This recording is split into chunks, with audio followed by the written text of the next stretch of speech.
Hi friends, ఈ వీడియోలో సాధ్యమైనన్ని ఎక్కువ విషయాలతో కాశ్మీర్ చరిత్రను ఇక్కడ వివరించబోతున్నాం. వీడియో నచ్చితే తప్పకుండా లైక్ కొట్టండి. అలాగే వీడియో పూర్తిగా విన్నాక మీ అభిప్రాయాన్ని కామెంట్స్ రూపంలో తెలియజేయండి.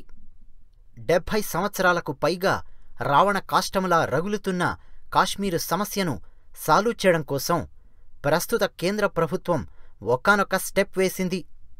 ఫ్రెండ్స్, కశ్మీర్ అనగానే తరతరాలుగా మనకు గుర్తొచ్చేది అందమైన లోయలు, పర్వతాలు, నీళ్లు, దాల్ సరస్సు, గూటి పడవలు నడిపే అమ్మాయిలు, అలాగే యాపిల్ తోటల్లో పనిచేసే కార్మికులు, వచ్చేవారిని పోయేవారిని ఆదరంగా ఆదరించి భోజనం పెట్టే కాశ్మీరీ గృహిణులు, ఒక పక్క అందమైన హిమాలయ పర్వతాలు. ఇది మన దేశంలో కశ్మీర్ అనగానే ఒకప్పుడు గుర్తొచ్చేది. ఆ తర్వాత మన రాజకీయ నాయకులు చేసిన తప్పుల వల్ల ఎన్నో కుటుంబాలు బలైపోయాయి కశ్మీర్లో.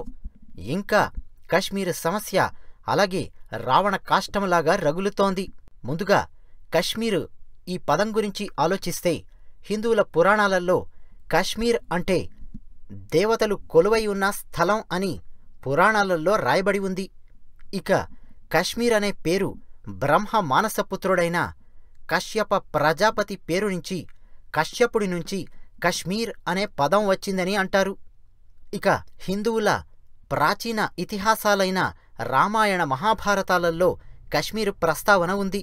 ముఖ్యంగా మహాభారతంలో రాజుల గురించి వర్ణించేటప్పుడు కశ్మీరును కాంభోజ రాజులు పరిపాలించేవారు అని మహాభారతంలో రాయబడి ఉంది.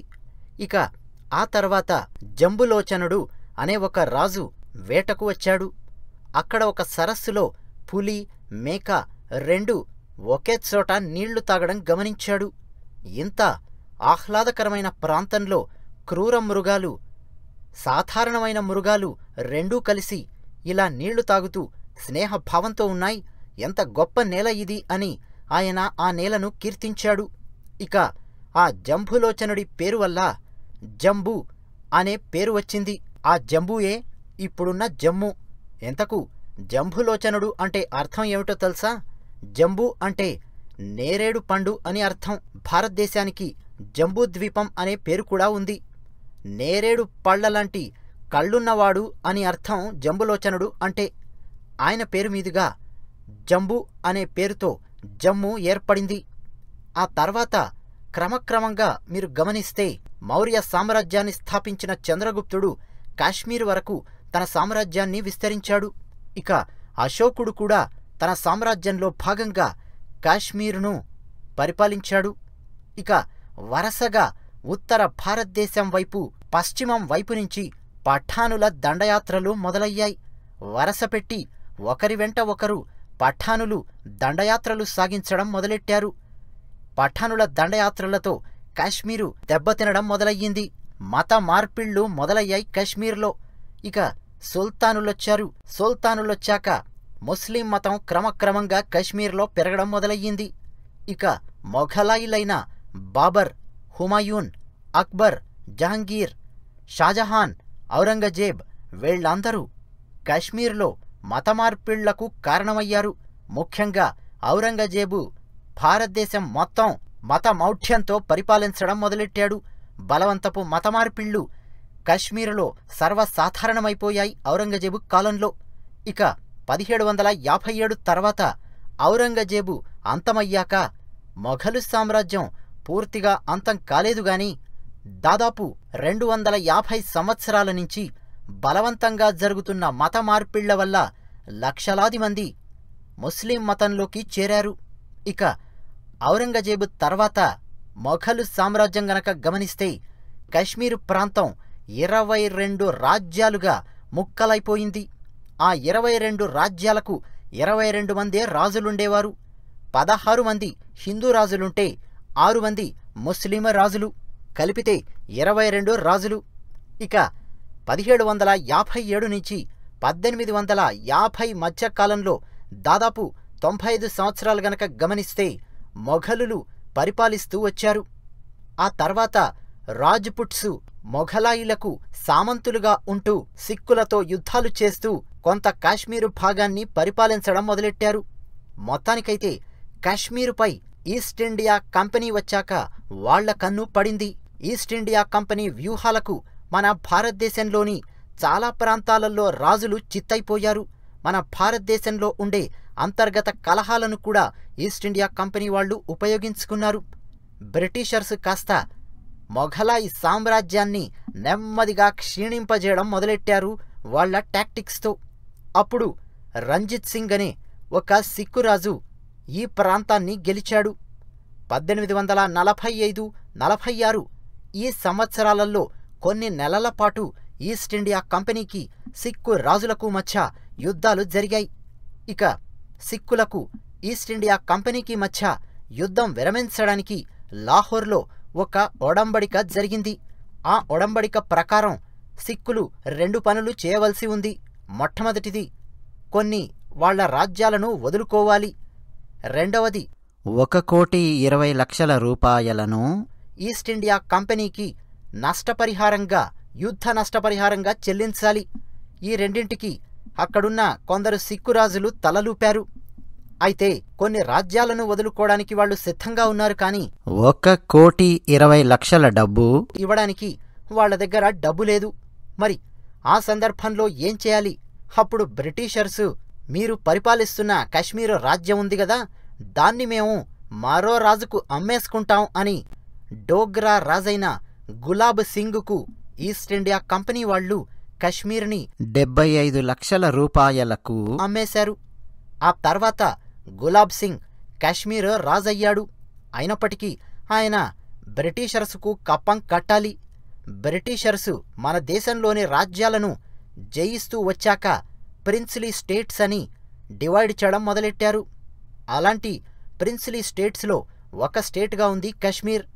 ఇక వరుసగా రాజులు మారసాగారు, ట్యాక్సు మాత్రం చెల్లిస్తున్నారు బ్రిటిషర్స్కి. ఇక 1942లో క్విట్ ఇండియా ఉద్యమం మొదలయ్యింది. బ్రిటిషు తెల్ల దొరల చెవులు చిల్లులు పడేలా మహాత్మాగాంధీ గారి ఆధ్వర్యంలో క్విట్ ఇండియా మూమెంట్ సాగింది.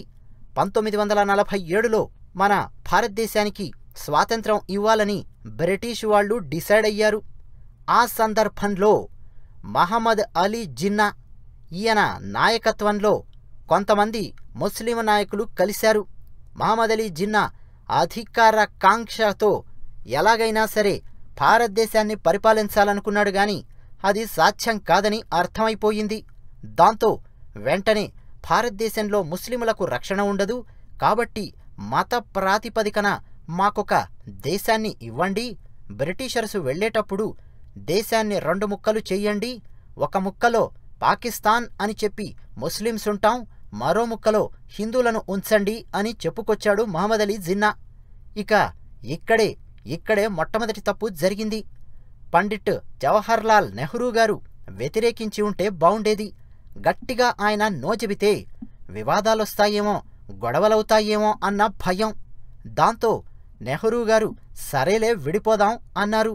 అది ఎంత పెద్ద తప్పో అర్థం కావడానికి 1 year కూడా పట్టలేదంటే మీరు ఆశ్చర్యపోతారేమో. లోపలే నెహ్రూ గారు కాంగ్రెస్ పెద్దలు జిన్నాతో కూర్చొని బ్రిటిషర్స్తో కూర్చొని ఒప్పందం చేసుకున్నారు. భారతదేశాన్ని భారతీయ ప్రజల మనోభావాలకు వ్యతిరేకంగా 2 ముక్కలుగా చేసేశారు. అన్నట్టు ఈ 2 ముక్కలలో జాగ్రత్తగా గమనిస్తే 3 ముక్కలున్నాయండి. మధ్యలో భారతదేశానికి తూర్పు వైపున కొంత భాగాన్ని పాకిస్తాన్కిచ్చారు, బెంగాల్ నుంచి కట్ చేసి. అలాగే పంజాబ్ నుంచి కొంత భాగాన్ని కట్ చేసి అది కూడా పాకిస్తాన్ అన్నారు. అంటే ఈస్ట్ పాకిస్తాన్, వెస్ట్ పాకిస్తాన్కు మధ్యలో భారతదేశం ఉందన్నమాట. హిందుస్థాన్, పాకిస్తాన్ ఇలా డివైడ్ అయ్యాయి. ఇక ఇండియాలో స్వతంత్రం వచ్చినప్పటికీ ఎన్నో స్వతంత్ర రాజ్యాలున్నాయి. ఆ రాజ్యాలకు రాజులున్నారు. అఖండ భారత్ను తీసుకురావాలన్న ఉద్దేశ్యంతో సర్దార్ వల్లభాయ్ పటేల్ గారు భారతదేశంలోని రాజులతో చర్చించి వాళ్లకేం కావాలో ఇస్తూ, వాళ్ల ఆస్తులకు రక్షణ కల్పిస్తాం అంటూ హామీలు ఇస్తూ భారతదేశంలో ఆయా రాజ్యాలను కలపడం మొదలెట్టారు. ఈ సందర్భంలో కశ్మీర్లో రాజా హరిసింగ్ ఉన్నాడు. ఆయన నేను భారతదేశంలో కలవను, ఫ్రీగా ఉంటాను అన్నాడు. ఇక్కడ నెహ్రూ గారు వ్యూహాత్మకంగా మరో తప్పు చేసేశారు. ఎందుకంటే ఏ రాజైనా సరే తన అధికారం పోతుంది కదా, నేనెందుకు భారతదేశంలో కలవాలి, నేనే అధికారం చెలాయిస్తాను అన్నట్టు ఉండేవారు. అయినా సరే నయానో భయానో సర్దార్ వల్లభాయ్ పటేల్ గారు ఒప్పించి వాళ్లందరినీ భారతదేశంలో కలిపేవారు. ఇక ఆ సందర్భంలో కశ్మీరీ రాజా హరిసింగ్ నేను ఇండియాలో కలవను, ఫ్రీగా ఉంటాను అని చెప్పాడే, అదే సందర్భంలో హైదరాబాదు సంస్థానాన్ని నిజాంసు పరిపాలించేవారు. హైదరాబాదు సంస్థానం అంటే కేవలం ఇప్పుడు మీరు మన తెలంగాణ మ్యాప్లో చూస్తున్న చిన్న ముక్క హైదరాబాదు అది మాత్రమే కాదండోయ్. మొత్తం తెలంగాణలోని జిల్లాలు, అలాగే కర్ణాటకలోని కొన్ని జిల్లాలు, మహారాష్ట్రలోని కొన్ని జిల్లాలు కలిపి హైదరాబాదు సంస్థానం చాలా పెద్ద సంస్థానం. ఆ సంస్థానానికి ప్రభువు నిజాం. ఆయన కూడా నేను ఫ్రీగా ఉంటాను, ఇండిపెండెంట్గా ఒక దేశంలాగా ఉంటాను, నేను భారతదేశంలో కలవను అన్నాడు. అయితే సర్దార్ వల్లభాయ్ పటేల్ గారు ఊరుకోలేదు. సైనికులను పంపించి దానికి సైనిక చర్య అని పేరు పెట్టకుండా పోలీసు చర్య అని పేరు పెట్టి సెప్టెంబర్ 17వ తారీఖు 1948 హైదరాబాదును విముక్తి చేసి భారతదేశంలో కలిపేశారు. సర్దార్ వల్లభాయ్ పటేల్ గారు గనక ఆ రోజు ఆ నిర్ణయం తీసుకోకుండా ఉండి ఉంటే హైదరాబాదు ఇప్పుడు మరో కాశ్మీర్లా ఉండేదేమో, ఎన్ని సమస్యలుండేవో. ఈరోజు మనం ఎంతో ఆనందంగా సినిమాలు చూస్తూ, బిగ్ బాసులు చూస్తూ, క్రికెట్లు చూస్తూ, ఉద్యోగాలు చేసుకుంటూ, చదువుకుంటూ, ఓట్లు వేసుకుంటూ, స్వేచ్ఛగా మాట్లాడుకుంటూ మనం హైదరాబాదు తెలంగాణలోని జిల్లాలన్నింటిలో తిరుగుతున్నామంటే దానికి కారణం సర్దారు వల్లభాయ్ పటేల్ గారే. ఆయన హైదరాబాదును భారతదేశంలో కలిపేశారు. కశ్మీరు ఇష్యూనేమో నెహ్రూ గారు నేను డీల్ చేస్తాను అని చెప్పుకొచ్చారు. ఇక నెహ్రూ గారు కశ్మీర్ని డీల్ చేసిన విధానం ఏమిటంటే, కశ్మీర్ను పరిపాలిస్తున్న రాజా హరిసింగ్ నేను భారతదేశంలో కలవను అని చెబితే నెహ్రూ గారు సరే నువ్వు ఇండిపెండెంట్ రాజుగా ఉండు అని చెప్పారు. కానీ ఆ మధ్యలోనే పాకిస్తాన్ కుక్కబుద్ధి చూపించింది. ఆల్రెడీ భాగం పంచి ఇచ్చి సంతకాలు రాత కోతలన్నీ అయిపోయాయి. నీ భాగం ఏది, నా భాగం ఏది అందరూ డిసైడ్ అయిపోయి ఎవరి పనులు వాళ్ళు చూసుకుంటే అయిపోయేది. కానీ పాకిస్తాను కుక్కబుద్ధి చూపించింది. ఏం చేసిందో తెలుసా? ఇండియా ఇంకా కుదురుకోకముందే, మనకు స్వాతంత్రం వచ్చి కొన్ని నెలలు కూడా అవకముందే రాత్రిపూట కశ్మీర్లోని రాజా హరిసింగ్ రాజ్యంపైకి పాకిస్తాన్ దండెత్తి వచ్చింది. ఒక రకంగా ఆక్యుపై చేసేసింది. ఇక రాజా హరిసింగ్ గారి సైన్యం సరిపోలేదు. ఆయన వెంటనే ఇండియాను శరణు అన్నాడు. నన్ను, నా కుటుంబాన్ని, నా బంధువులను, స్నేహితులను, ఆస్తులను కాపాడండి, నేను కశ్మీర్ను మీ ఇండియాలో కలిపేస్తాను, మీతో కలిసిపోతాను అన్నాడాయన. ఆ బుద్ధేదో ముందే ఉండి ఉంటే మరో రకంగా ఉండేది. అయినా పర్వాలేదు, ఆయన అన్నాడు. మంచిదే. ఆ సందర్భంలో నెహ్రూ గారు ఇక పటేల్ వంక చూశారు. సర్దార్ వల్లభాయ్ పటేలు ఇక ఆయనకు తప్పదు గదా. పాకిస్తాను ఇండియాను అంటే కశ్మీరును వెస్ట్ సైడ్ నుంచి ఆక్యుపై చేసుకుంటూ వచ్చేసింది. ఇదిగో ఈ భాగాన్ని మొత్తం ఆక్యుపై చేసి పాకిస్తాన్ జెండాలను పాతేశారు. సర్దార్ వల్లభాయ్ పటేల్ గారు సిద్ధంగానే ఉన్నారు. యుద్ధం చేసి మొత్తం తీసుకుందాం అనుకున్నారు. యుద్ధం జరుగుతూనే ఉంది. కానీ నెహ్రూ గారు ఇక్కడ మూడవ తప్పు చేశారు. అదేంటో తెలుసా? మనం కొన్ని సందర్భాలలో కూర్చొని మాట్లాడుకుందాం, చర్చించుకుందాం, డిస్కషన్ చేద్దాం ఇవన్నీ అంటామే. నెహ్రూ గారు అదే పని చేశారు. కానీ ఒకసారి యుద్ధం మొదలైన తర్వాత ఇలాంటి మాటలు మాట్లాడకూడదు అని భగవద్గీత ఆల్రెడీ భారతదేశంలో చెప్పనే చెప్పింది. కానీ నెహ్రూ గారు అలాంటివి పట్టించుకోరాయే. మనం కూర్చొని మాట్లాడుకుందాం, దౌత్యపరంగా సెటిల్ చేసుకుందాం అన్నారు. బలవంతంగా యుద్ధాన్ని ఆపేయించారు నెహ్రూ గారు. ఇక వరల్డ్ వార్ II తర్వాత ఏర్పడిన ఐక్యరాజ్య సమితికి ఈ ఇష్యూను తీసుకెళ్లి సాల్వ్ చేయండి అని ఐక్యరాజ్య సమితి ముందు పెట్టేశారు నెహ్రూ గారు.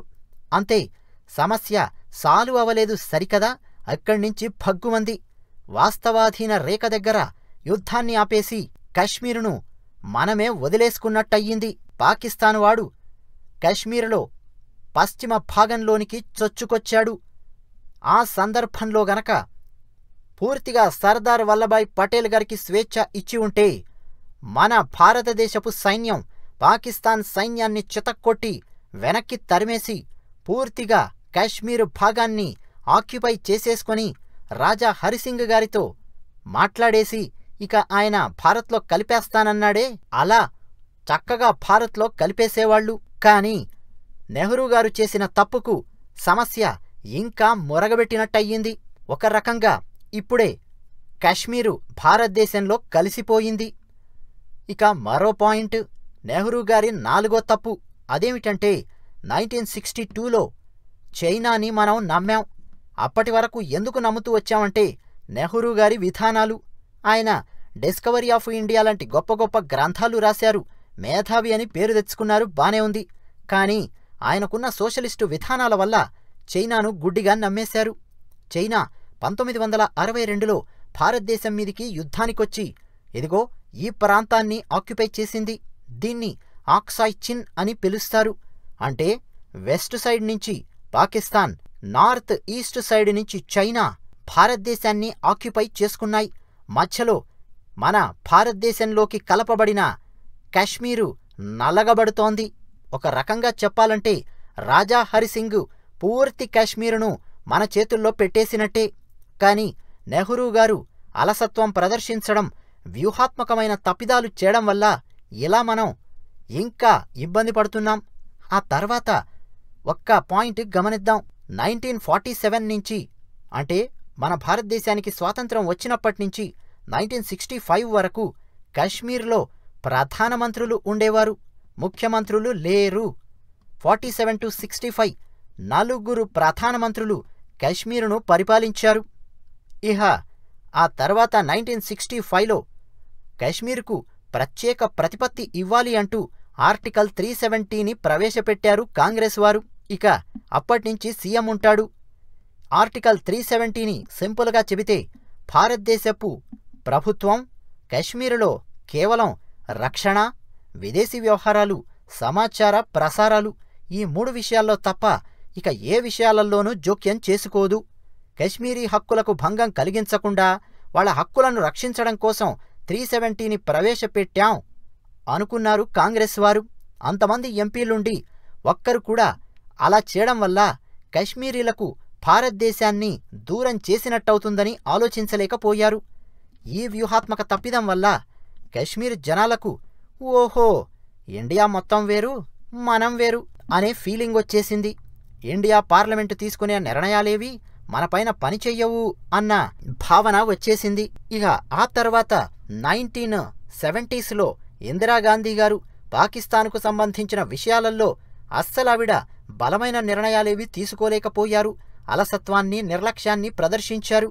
అయితే ఈస్ట్ పాకిస్తాన్కి, వెస్ట్ సైడ్ ఉన్న పాకిస్తాన్కి ఒక గొడవ జరిగినప్పుడు ఆ సందర్భంలో ఇందిరాగాంధీ గారు ఈస్ట్ సైడు ఉన్న పాకిస్తాన్కు సపోర్ట్ ఇస్తూ మన భారత సైన్యాన్ని పంపించి పాకిస్తాన్ని ఓడించి బంగ్లాదేశు ఏర్పడడానికి కారణమయ్యారు. అంటే పాకిస్తాన్లోని 2 ముక్కల్నించి ఒక ముక్క విడిపోయి బంగ్లాదేశ్గా మారింది. ఇహ మన దేశంలో ఉన్నవాళ్లు కాశ్మీర్ని పాకిస్తాను కొంత భాగం ఆక్యుపై చేసుకుంది, దానికి మన ఇందిరాగాంధీ పాకిస్తాన్ను 2 ముక్కలు చేసి వాళ్లకు తగిన శాస్తి చేసింది అనుకున్నారు. ఇప్పటి నీచ నికృష్ట రాజకీయ నాయకుల్లాగా కాకుండా అటల్ బిహారీ వాజ్పేయి గారు ఆనాడు ఇందిరాగాంధీ గారిని మీరు దుర్గామాత అవతారం, మంచి పని చేశారు అని కీర్తించారు. ఆ తర్వాత ఇందిరాగాంధీ గారి అహంకారం పెరిగిపోయింది. ఎమర్జెన్సీ విధించింది భారతదేశంలో తన పదవి కాపాడుకోవడం కోసం. ఆ తర్వాత ఇందిరాగాంధీ గారు ఓడిపోవడం అదంతా మరో చరిత్ర. అయితే ఇందిరాగాంధీ గారు నిజం చెప్పాలంటే పాకిస్తాన్ విషయంలో జోక్యం చేసుకున్న తర్వాత పాకిస్తాన్కు మరింత కోపం వచ్చింది. ఓహో మీరు మా దేశాన్ని 2 ముక్కలు చేశారు గదూ, ఇక మీ కాశ్మీరుని మేము పూర్తిగా ఆక్యుపై చేసుకుని కాశ్మీరుని మీ దేశం నుంచి విడగొట్టే వరకు మేము నిద్రబోము, మీ దేశంలో రక్తం పారేలా చేస్తాము అని శపథం చేశారు పాకిస్తాన్ నేతలు. కానీ నిజం చెప్పాలంటే ఇందిరాగాంధీ గారి తప్పేమీ లేదు. పాకిస్తాను కాశ్మీరు విషయంలో మొదటి నుంచి కుక్కబుద్ధి చూపిస్తూ తనకిచ్చిన భూభాగంతో సంతృప్తి పడకుండా ఒకప్పటి రాజుల కాలంలాగా భూభాగాల కోసం యుద్ధం చేస్తూ ఆక్యుపై చేయడం మొదలెట్టింది. ఇక ఓ పక్క నుంచి చైనా, మరో పక్క నుంచి ఐక్యరాజ్య సమితి, వీళ్ళందరి మధ్యలో భారతదేశంలోని కశ్మీరు నలిగిపోయింది. ఇక 1980స్కి వద్దాం. కాశ్మీర్లో 1980స్లో మన తెలుగు సినిమాలలో గనక పాత సినిమాలు చూస్తే కాశ్మీర్ లోయలో అంటూ పాటలు కృష్ణ శ్రీదేవి గారు, రామారావు గారు, ఏఎన్ఆర్ గారు, అలాగే హిందీలో రాజేష్ ఖన్నా, అమితాబ్ బచ్చన్ గారు, రజనీకాంత్ గారు, వీళ్ళందరి పాటలు గనక చూస్తే కాశ్మీర్లో డ్యాన్సులు అవన్నీ చూపించేవారు. 1990s వచ్చేసరికి అవన్నీ ఆగిపోయాయి. ఇక్కడ చర్చ సినిమాల గురించి కాదండోయ్, టూరిజం గురించి.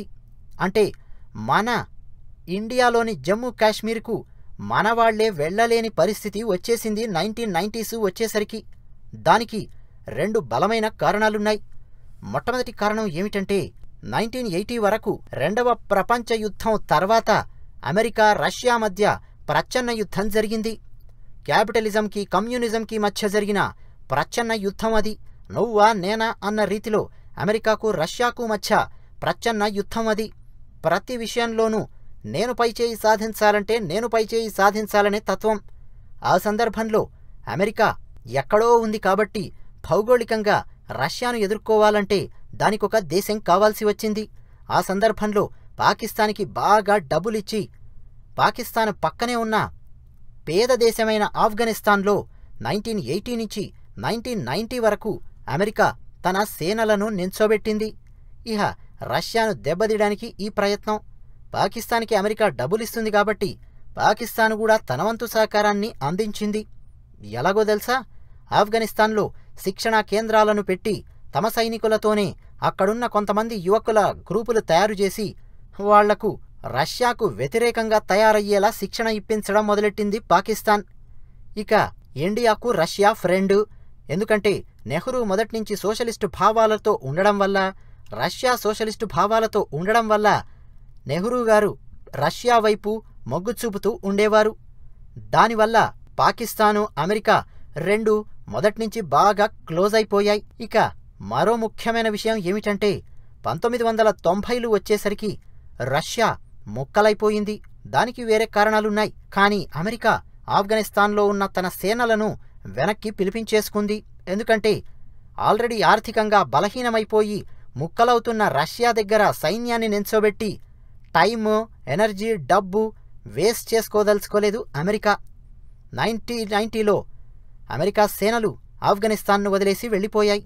ఆ తర్వాత ఆఫ్ఘనిస్తాన్ చాలా దారుణంగా తయారయ్యింది. ఇక ఆఫ్ఘనిస్తాన్లో అప్పటి వరకు పాకిస్తాను శిక్షణ ఇచ్చిన ఉగ్రవాద మూకలు ఉన్నాయి. వాళ్లందరినీ ఏం చేయాలని ఆలోచించింది పాకిస్తాన్. మరి యుఎస్ఏ సలహా ఇచ్చిందో ఎవరి హస్తముందో తెలీదుగాని మొత్తానికైతే పాకిస్తాను ఆఫ్ఘనిస్తాన్లో తాను శిక్షణ ఇచ్చిన అలాంటి ముఠాలను కాశ్మీర్పైకి ప్రయోగించడం మొదలెట్టింది 1990s నుంచి. ఇక అప్పట్నుంచి కాశ్మీర్ సమస్య మరింతగా రాజుకుంది. ఇప్పుడు మనం పాకిస్తాన్ ఆక్యుపైడ్ కాశ్మీర్ అని పిలుస్తున్నామే, అక్కడ పాకిస్తాను పిచ్చి కుక్కలు ఆ ప్రాంతాన్ని ఆజాద్ కశ్మీర్ అని పిలుస్తూ అప్పటికే అక్కడున్న కొన్ని లక్షలాది పండాలను చంపడం, వాళ్లను తరిమెయ్యడం, వాళ్ల ఇల్లు లాక్కోవడం, వాళ్ల స్త్రీలను చెరచడం, ఇలాంటి దారుణమైన కృత్యాలు చేశారు పాకిస్తాన్ వారు. లక్షలాది మంది పండాలు తమ ఇళ్లను, గ్రామాలను, ఊళ్లను వదిలేసి అక్కడ్నుంచి పారిపోవాల్సిన పరిస్థితి వచ్చింది. ఇక పాకిస్తాన్ లక్ష్యం కశ్మీర్ని లాక్కోవడం. యుద్ధం గనక చేస్తే భారతదేశం తిప్పికొడుతుంది. యుద్ధం గనక చేస్తే ఐక్యరాజ్య సమితి పాకిస్తాన్ను వాయించేస్తుంది.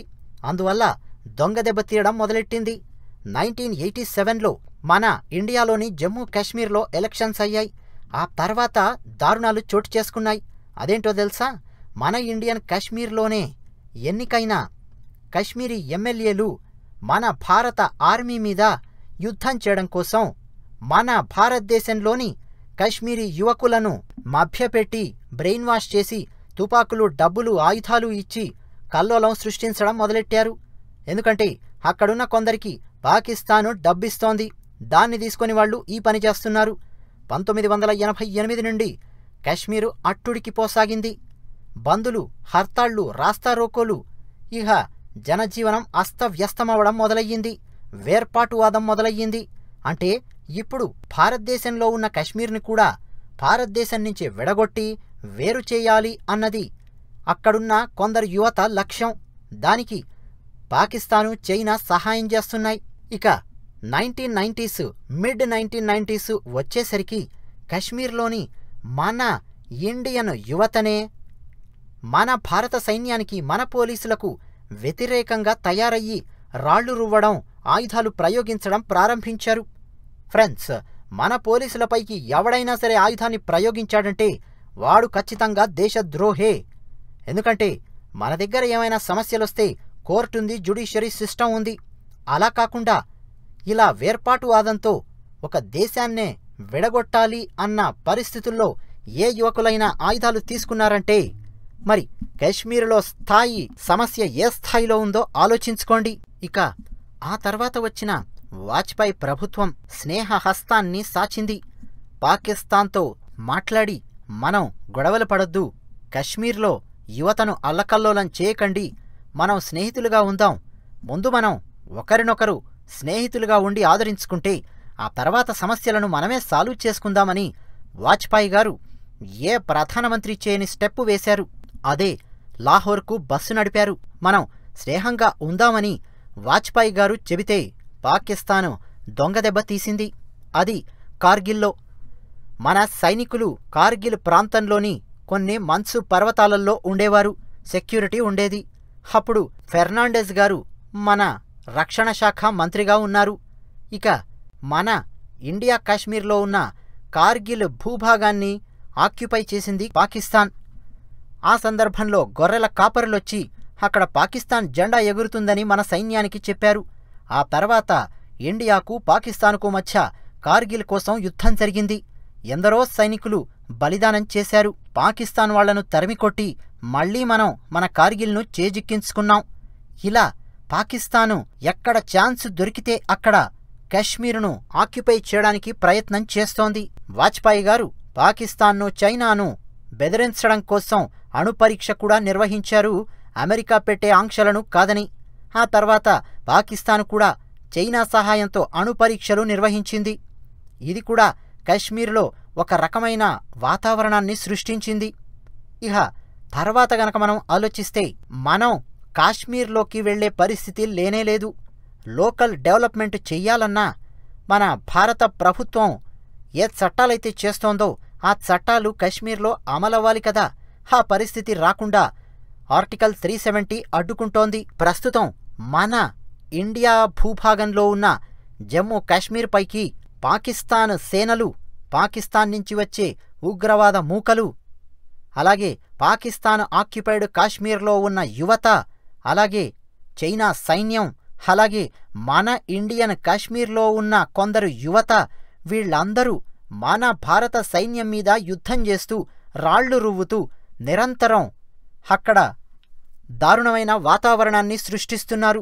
వాళ్లందరి లక్ష్యం ఇప్పుడు మిగిలి ఉన్న జమ్మూ కాశ్మీర్ను కూడా భారతదేశం నుంచే విడగొట్టాలన్నది వాళ్ల ప్రయత్నం. ఇక అందుకోసమని మన దేశ ప్రభుత్వం ఎక్కువ భాగం కేటాయించే డిఫెన్స్ బడ్జెట్లో అత్యధిక భాగాన్ని కశ్మీర్ కోసమే కేటాయించవలసి వస్తోంది. ఇక నరేంద్ర మోడీ ప్రభుత్వం వచ్చిన తర్వాత సైనికుల స్థాయిని పెంచారు, వాళ్ల శాలరీస్ పెంచారు, వాళ్ల సమస్యలు తీర్చడం మొదలెట్టారు. నరేంద్ర మోడీ గారు సైనికుల దగ్గరికి వెళ్లి ప్రతి సంవత్సరం దీపావళిని సెలబ్రేట్ చేసుకోవడం మొదలెట్టారు. అది కూడా ఫోటోల రూపంలో బయటికొస్తే కొందరు పిచ్చివాగుడు, పిచ్చికూతలు కూస్తూ నరేంద్ర మోడీ తన సొంత అడ్వర్టైజ్మెంట్ కోసం ఇలా చేస్తున్నాడు అని వాగడం మొదలెట్టారు.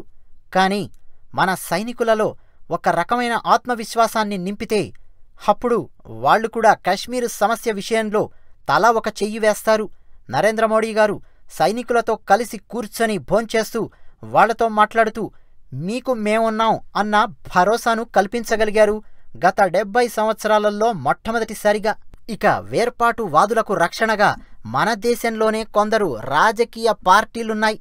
వాళ్లతో పాటు మేధావులున్నారు, వాళ్లతో పాటు పత్రికలలో పనిచేసే కొందరు కమ్యూనిస్టులున్నారు, అర్బన్ నక్సల్స్ ఉన్నారు. వీళ్ళందరూ కూడా ఆర్టికల్ 370 విషయం వచ్చిందంటే చాలు కశ్మీరీ ప్రజల హక్కులు హక్కులు అంటూ గోల చేస్తూ ఉంటారు. కానీ కశ్మీర్ సమస్య ఎలా సాల్వ్ చేయాలో మాత్రం చెప్పరు. ఎంతసేపు మనం లక్షలాది వేలాది కోట్లను రక్షణ బడ్జెట్ రూపంలో కశ్మీర్లో పెట్టేస్తున్నాం. మరి కశ్మీర్ సమస్య ఏమో సాల్వ్ అవడం లేదు. పోనీ కశ్మీర్లో ఉన్న యువతకు మనందరం భారతీయులం అనే ఫీలింగ్ ఉందా అంటే అది లేదు. అక్కడ ఆగస్టు 15 వేడుకలు జరపరు, ఇండియా జెండా ఎగరదు. కశ్మీర్ జెండా ఎగరేయడంతో పాటు చాలా చోట్ల పాకిస్తాన్ జెండాలు ఎగురుతూ ఉంటాయి. అది మన భారతదేశంలోని కశ్మీర్లో. అంటే మనం ట్యాక్సులు కట్టే డబ్బులన్నీ కశ్మీర్కు వెళుతూ ఉంటాయి.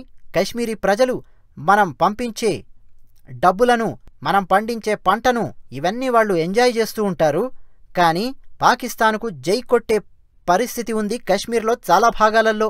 ఇక పోలీసులు డ్యూటీ చేయడానికెళ్తే రాళ్లు విసురుతూ ఉంటారు. ఇండియాలో ఏ ప్రాంతానికైనా కశ్మీరీలొచ్చి తిరుగుతుంటారు. కానీ నువ్వు మాత్రం నా దగ్గరికి రాకు, వస్తే జాగ్రత్తగా ఉండు అనే టైపులో ప్రవర్తిస్తున్నారు కశ్మీర్ వాళ్ళు. నరేంద్ర మోడీ గారు ప్రధానమంత్రి అయ్యాక ఆయన బెలూచిస్తాన్ అంటూ ఒక మాట అన్నాడు, మీరు వినే ఉంటారు. అది కూడా ఆయన చేసిన ఆగస్టు 15 ప్రసంగంలో. బెలూచిస్తాన్ అనేది పాకిస్తాన్లో అంతర్భాగం. బెలూచిస్తాన్లోని కొన్ని సంస్థలు పాకిస్తాన్ నుంచి బెలూచిస్తాన్ను విడగొట్టడానికి ప్రయత్నం చేస్తున్నాయి.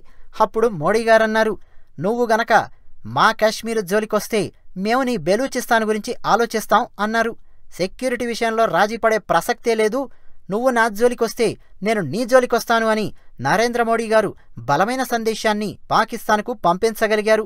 ఆ తర్వాత నరేంద్ర మోడీ గారు వాజ్పేయి అడుగుజాడల్లో నడుస్తూ అప్పటి పాకిస్తాన్ ప్రధాని నవాజ్ షరీఫ్ తల్లికి నమస్కారం పెట్టి, ఆవిడకో చీరబెట్టి నవాజ్ షరీఫ్తో మాట్లాడి మనం స్నేహంగా ఉందాం అని చెప్పారు. కానీ పఠాన్కోట్ పైకి వచ్చారు పాకిస్తాను ఉగ్రమూకలు సైనికులు. దాంతో సర్జికల్ 1 నిర్వహించారు కేంద్ర ప్రభుత్వం వారు. ఇక సర్జికల్ 1కు ప్రూఫ్స్ ఏవి అని అడిగిన మూర్ఖపు రాజకీయ నాయకులు కూడా ఈ దేశంలో ఉన్నారు.